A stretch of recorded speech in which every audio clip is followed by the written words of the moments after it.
Anyway, with that being said, let's get this show started.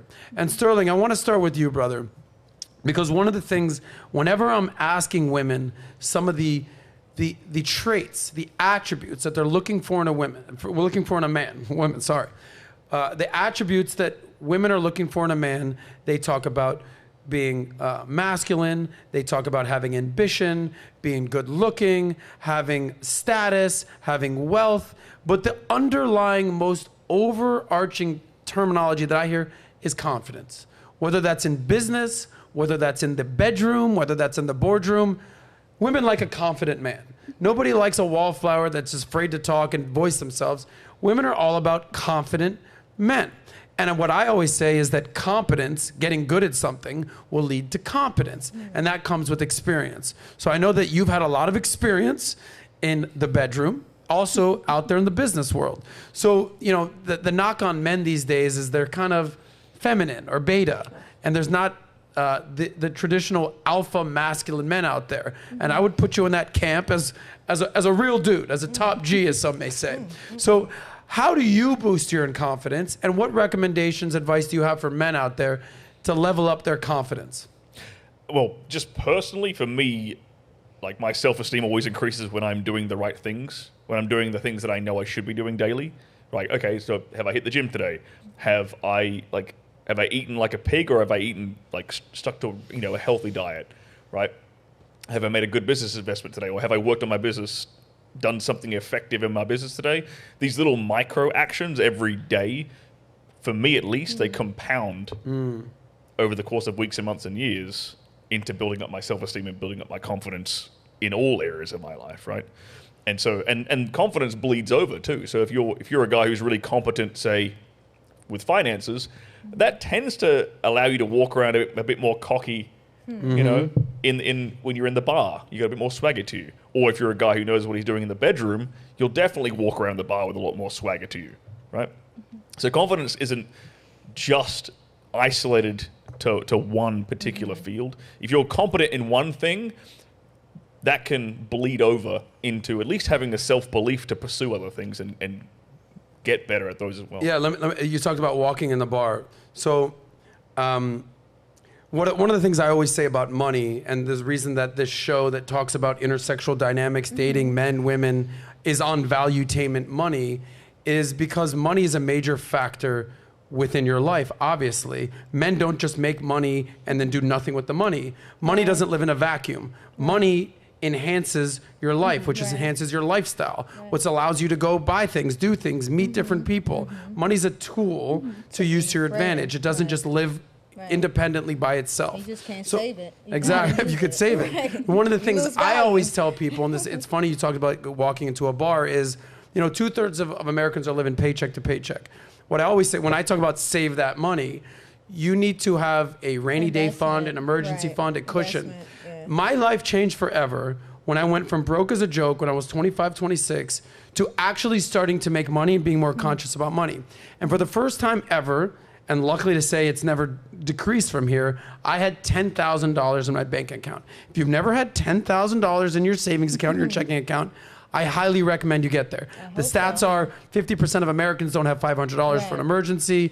2/3 of Americans are living paycheck to paycheck, yada, yada, yada. But when you walk into a bar, to your point, when you walk into a bar and you know that you've got 10 grand in the bank, no problem. And that's the cut. Whatever don't get lower drink than that, you baby. want to buy, whatever girl you want to meet, whoever you want to talk to, you're good.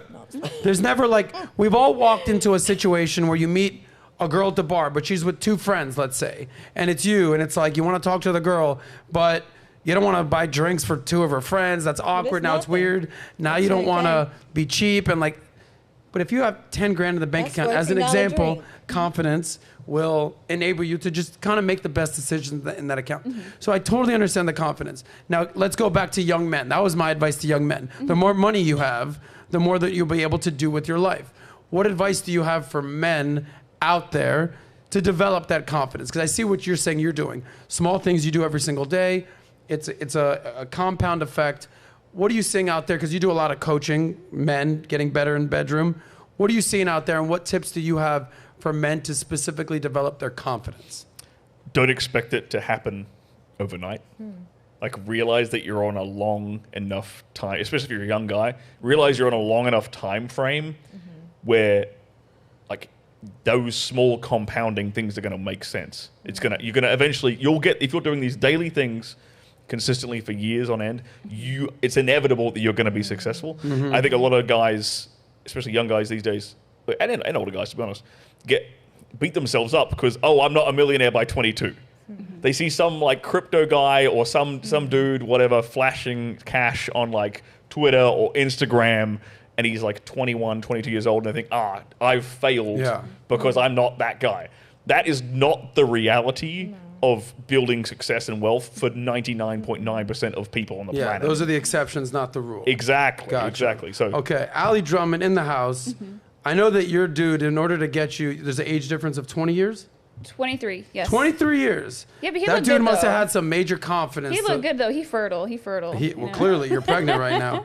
Give me your take on a men's confidence and what women, can women help men with their confidence? I know that there's women out there that actually hurt men's confidence. Give me your take on being a woman, being a traditional woman, and dealing with a man and enabling his confidence.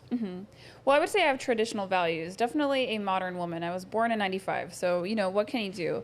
But in terms of men building confidence, I see a lot of men that are downtrodden in their early 20s. They feel like losers, and it's like, no, you're supposed to feel like a loser. I felt like a loser in my early 20s. I was scrubbing toilets as a private in the United States Army. My husband, he used to be a janitor. Right now he does military medicine, but he used to be a janitor, and he worked at an ice factory. So your 20s are supposed to suck. It's supposed to be a humbling experience, but you can definitely put them to good use and set up a foundation for yourself. I think my husband got a little bit lost in the women for a time, so he ended up picking back up his professionalism at 35, which you have time as a man. We don't have the same amount of time as women, but to give a man confidence, I don't think that's something that a woman can do, but what you can do is inspire a man. And I think that that's something that's lost on a lot of women, because when I think about money, and when I think about my husband's money, our money, this pool of money, he worked so hard in his 20s, in his 30s, in his 40s, and he's willing to share these things with me, so that's just humbling for me. So he literally like inputs the money, and we have a new reality. He's the architecture of my life, right? We have a house, we have a puppy dog, we're in the Midwest. That's where we want to live. That's a lifestyle. I'm having a baby, and we're having a baby. So literally, if you think about it, like my husband goes and makes the money turns into food, I eat the food, and it makes the baby, So it's a good frame to be in if you think about it. I think a lot of women just take that for granted if they find themselves in that position. And I do want to be clear, my husband is not a millionaire. So you guys out there, you can definitely achieve it. We live a pretty conservative lifestyle in the Midwest. That's definitely sustainable. I have like a weekly allowance of $100 because that's all I need in the Midwest. So you can definitely pursue something like that, but women take it for granted because they don't know how much a company is making off of their man. That I asked my husband on purpose. I said, okay, per the clinic, how much do they make off of you? And he told me the number. And I said, how much do you make an hour? He told me that number. And I was like, damn, that sounds painful. So that really put it into perspective for me and allowed me to be more grateful and also appreciating the blood, sweat, and tears. It's not the money that he's making now. Like, this man has spent decades to get to where he is. So it's like, oh, you're gonna share that with me? Like, thanks, man. So if you like that clip, click right here to watch another, or if you want to watch the entire Soscast, click right here.